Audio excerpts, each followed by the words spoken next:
శ్రీమాత్రే నమ. జై గురు దత్తాత్రేయ నమ.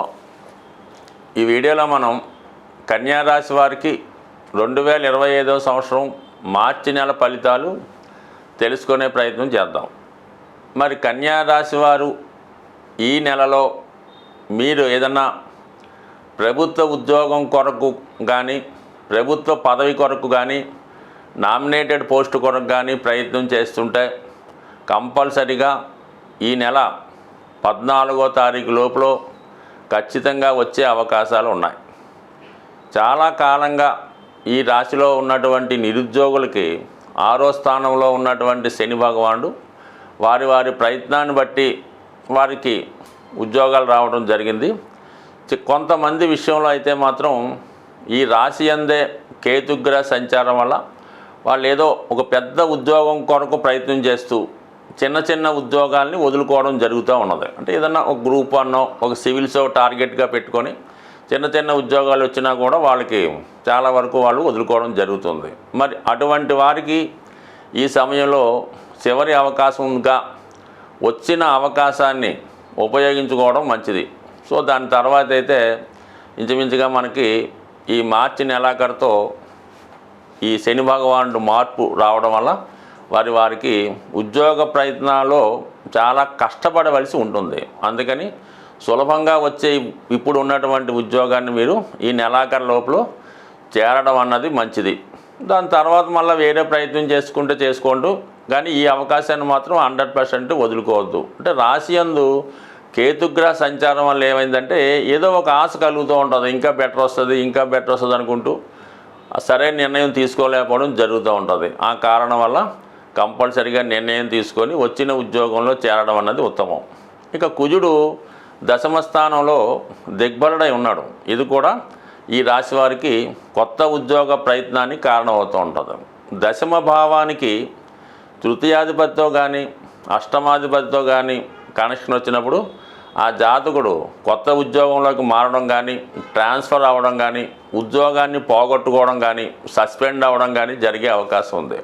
అయితే కన్యారాశి వారికి కుజుడు పాపస్థానాధిపతి అవ్వడం వల్ల తృతీయ అష్టమాధిపతిగా దశమస్థాన సంచారం చాలా వరకు జాతకులకి ఉద్యోగంలో ఏమాత్రం అశ్రద్ధ చేసినా కూడా ఉద్యోగాన్ని కోల్పోయే పరిస్థితి రావడం జరుగుతుంది. కాబట్టి సాధ్యమైనంత వరకు ఉద్యోగ విషయంలో చాలా భద్రతగా జాగ్రత్తగా ఉండడం మంచిది.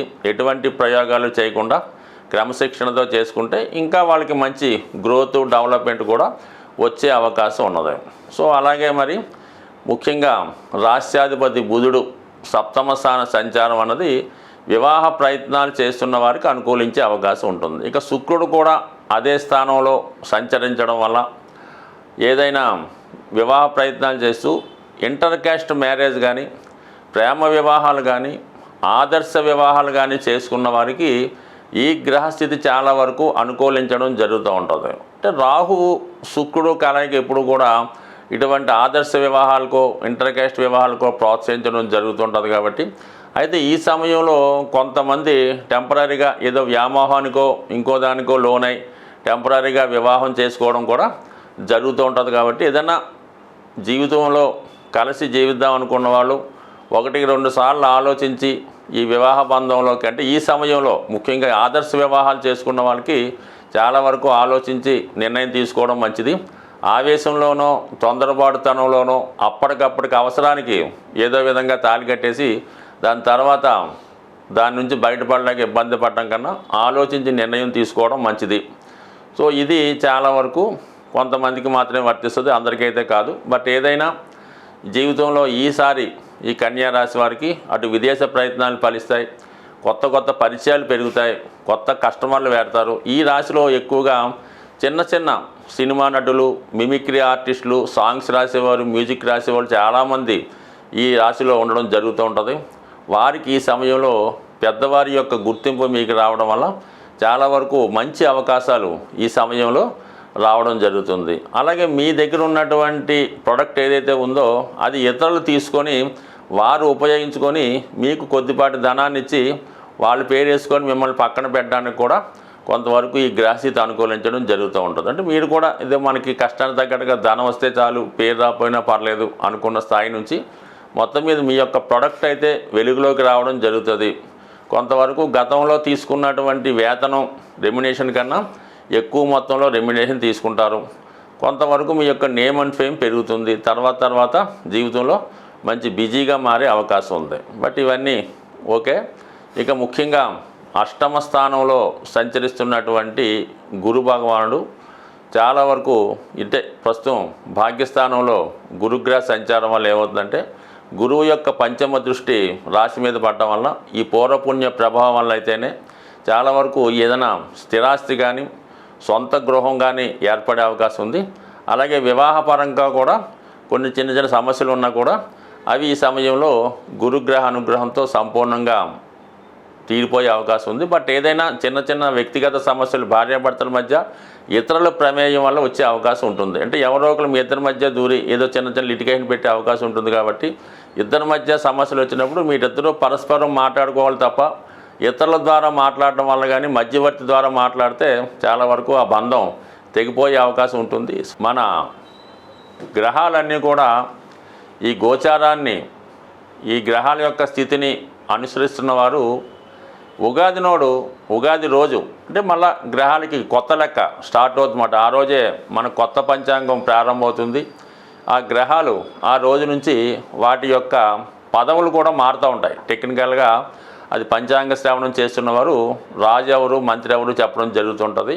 అంటే మనకి ఏంటంటే కొత్త క్యాబినెట్ ఈ ఉగాది రోజే ప్రారంభమవుతుంది. కాబట్టి మరి విధి విధానంగా అందరూ పాటించిన విధంగానే ఈ ఉగాది రోజు మీరు కూడా మరి విధి విధానంగా ఉగాది పచ్చడి సేవించి ఆ రోజు మీరు చేయవలసిన ముఖ్యమైన కార్యక్రమం ఏంటంటే ఏదైనా గోశాలను సందర్శించండి. లేదంటే మీకు సమీపంలో గోవు కానీ ఒకవేళ మీరన్నా గోవుని పెంచుతూ ఉంటే ఆ గోవుకి శుభ్రంగా స్నానం చేయించి పశువుతో అలంకరించి పూలతో పూజించి చెరుకు గడలు లేదంటే చెరుకు సంబంధించినటువంటి దవ్వ అది ఆవుకి ఆహారంగా పెట్టడం. అది కుదరని వారు ఒక బెల్లం మొక్క చక్కగా మంచి కడిగినటువంటి ఇస్త్రాకులో కానీ ప్లేట్లో కానీ పెట్టి విధి విధానంగా ఆవుకి పెట్టి ఆవుకి 3 ప్రదక్షిణలు చేయడం వల్ల ఈ ఉగాది మీకు చాలా ఐశ్వర్యాన్ని ఇవ్వడం జరుగుతుంటుంది. అంటే గోవే సంపద. అటు గోవుల వల్లే మనకి ఇవన్నీ కలగడం జరుగుతూ ఉంటాయి. కామధేనువు అంటే పూర్వకాలంలో సంపద అంతా కూడా గోవుల రూపంలోనే లెక్కిస్తూ ఉండేవారు. అందువల్ల ఈ గోవుని మీరు ఉగాది రోజు పూజించడం వల్ల సంపద ఐశ్వర్యం కలుగుతుంది. ఇంకో ముఖ్యమైన గమనిక ఏంటంటే మనకి ఈ ఆదివారం రోజు ఈ ఉగాది రావడం వల్ల చాలామంది ఈ ఆదివారం రోజు చాలా ఎంటర్టైన్మెంట్లోను విందు వినోదాల్లో ములుగు తేలుతుంటారు. కాబట్టి కేవలం ఈ ఒక్కరోజు మాత్రం దయచేసి అటువంటి ఎంటర్టైన్మెంట్ జోలికి వెళ్లకుండా ప్రశాంతంగా ఏ చాగంటి కోటేశ్వరరావు గారి ప్రవచనం వినటం కానీ లేదంటే ఏదైనా భక్తి సినిమా వీక్షించి ఆ రోజు శుభ్రంగా ఇంటి దగ్గర చక్కగా ఉండి భార్య పిల్లలతో హ్యాపీగా కాలక్షేపం చేస్తూ మంచి కాలక్షేపం చేయడం వల్ల చాలా వరకు అంటే ఏదన్నా కొత్త సంవత్సరం రోజు చేసే ఫలితం మాత్రం ఆ సంవత్సరం అంతా ఉంటుంది. కాబట్టి సాధ్యమైనంత వరకు మరి ఆదివారం చాలామందికి చిన్న బలహీనతలు ఉంటాయి. కాబట్టి ఈ ఒక్క రోజు మాత్రం మీరు దాన్ని తగ్గించుకోండి. సంవత్సరం అంతా కూడా మీరు ఆ శుభ ఫలితాన్ని పొందే అవకాశం ఉంటుంది. స్వస్తి.